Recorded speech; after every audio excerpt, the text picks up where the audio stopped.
Sur la plage, au bord de l'eau comme en pleine mer, c'est les vacances. Mais elles ne doivent pas faire oublier les règles de prudence. Les sauveteurs en mer nous délivrent leurs conseils avisés pour un été en toute tranquillité. Durant la saison estivale, 1400 nageurs sauveteurs surveillent les zones de baignade le long du littoral.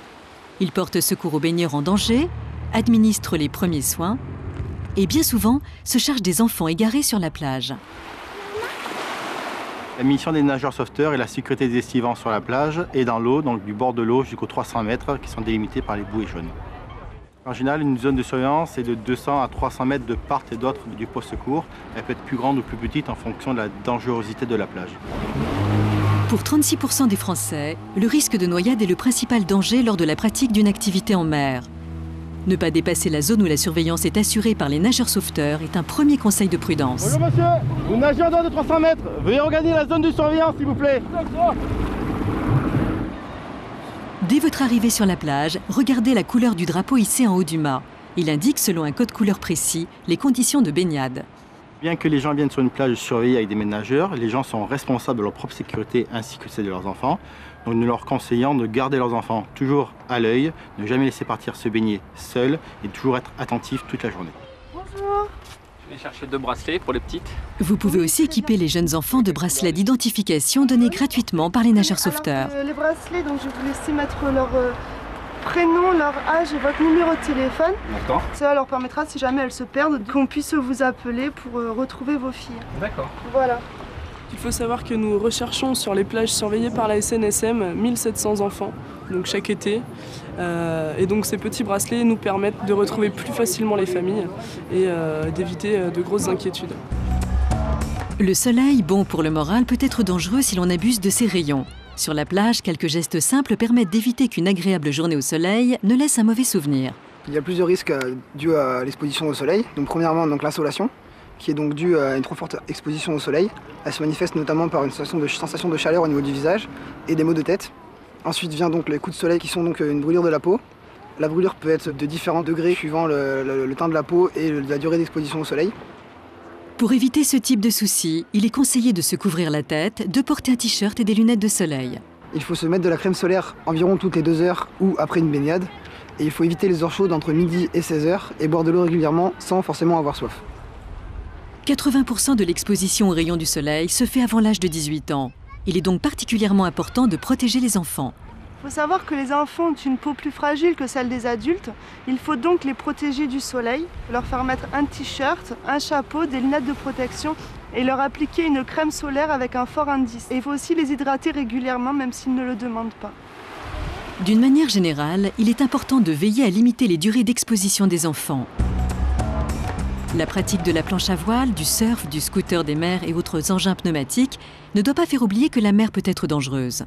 Il existe une réglementation assez précise de tous les éléments de sécurité en fait, qui doivent être présents pour la pratique du sport. Donc ça peut aller de la combinaison éventuellement, isotherme qui permet de se protéger du froid en cas de chute dans l'eau. Il y a donc des dispositifs de flottabilité, donc ce qu'on appelle plus classiquement le gilet de sauvetage. Le surf et le bodyboard comptent de plus en plus d'adeptes. 80% des surfeurs le pratiquent entre amis. Néanmoins, ces sports comportent des risques. Il faut à tout prix avoir un niveau de pratique. Un niveau de pratique pour pouvoir partir et revenir en toute sécurité. Ça ne s'invente pas, ça s'apprend. Et pour l'apprendre, il faut passer obligatoirement par les écoles. Attachez toujours le leash de votre planche. En cas de danger, ne l'abandonnez pas. Elle se repère mieux qu'un homme à la mer et va vous aider à flotter. On va choisir sa météo en fonction de son niveau. Comme en ski, on choisit sa couleur de piste en fonction de son niveau. En sport nautique, c'est pareil. Si on est expert, on va aimer le vent, on va amener les vagues et on va sortir à ces moments-là. Si on est débutant, on ne choisira pas ces moments-là. On prendra une météo clémente. 3500 hommes et femmes, sauveteurs en mer, interviennent toute l'année pour secourir les vies en danger. La prévention fait aussi partie de leur mission. Voici quelques conseils à connaître avant d'embarquer sur un bateau. Alors avant de prendre la mer, il faut s'assurer déjà du parfait état de son embarcation, faire les contrôles de tous les équipements de sécurité, les fusées de détresse, les gilets de sauvetage, Bien s'informer des conditions météo à venir avant de prendre la mer. Bien entendu, il y a également la vérification de la VHF, donc qui vous permettra, en cas de problème, de pouvoir contacter le CROSS. Le CROSS étant le Centre régional opérationnel de surveillance et de sauvetage, qui coordonne tous les moyens de secours en mer. Donc cette VHF vous permet donc de les contacter directement sur le canal 16. Au moment de prendre la mer, ce qui est impératif, c'est déjà de faire porter les gilets de sauvetage aux enfants. Là, je crois que là, c'est une condition de sécurité élémentaire. Le port du gilet de sauvetage est conseillé également pour les adultes. La plupart des noyades en mer sont dues au non-port du gilet de sauvetage. Lorsque vous partez en mer, prévenez toujours un proche de votre destination et de l'heure prévue du retour.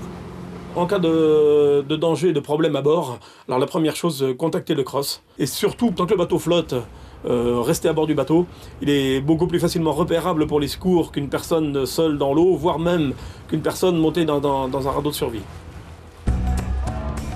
Les nageurs sauveteurs surveillent le littoral et les sauveteurs en mer portent secours aux plaisanciers.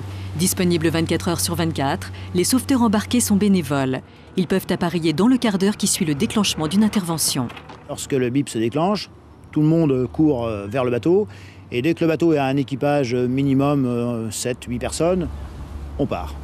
Ça peut aller d'un bateau en feu, ça peut aller d'un naufrage, ça peut aller d'un blessé, ça peut aller d'un échouage à la côte, ça peut aller malheureusement d'une noyade. Donc quand on est bipé, quand on est appelé, que ce soit de nuit comme de jour, on ne sait pas. On découvre la nature de l'intervention quand on arrive à bord. Les sauveteurs embarqués s'entraînent et se forment au sein de leur station sous la direction des plus expérimentés. C'est souvent des anciens marins, donc qui ont une expérience extraordinaire de la mer, une connaissance des lieux, une connaissance parfois de la côte, qui savent se servir forcément d'un bateau.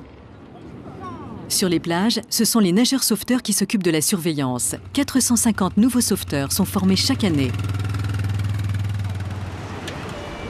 Le rôle des nageurs sauveteurs sur les plages, c'est déjà faire respecter les zones qui sont réparties sur la plage et inversement, les baigneurs ne pas aller dans les zones qui sont réservées aux véliplanchistes, au surf, etc. Ouais, poste central de vigie, là, j'ai un baigneur en difficulté, je pars. Chaque sauveteur est responsable de sa zone de surveillance et dès l'instant où lui constate qu'un baigneur est en difficulté, il intervient en premier en signalant au poste de secours son intervention. La victime est ramenée sur le sable, les soins lui sont prodigués et ensuite elle est évacuée par les pompiers ou le SAMU puisque nous sommes, nous, un premier maillon d'une longue chaîne.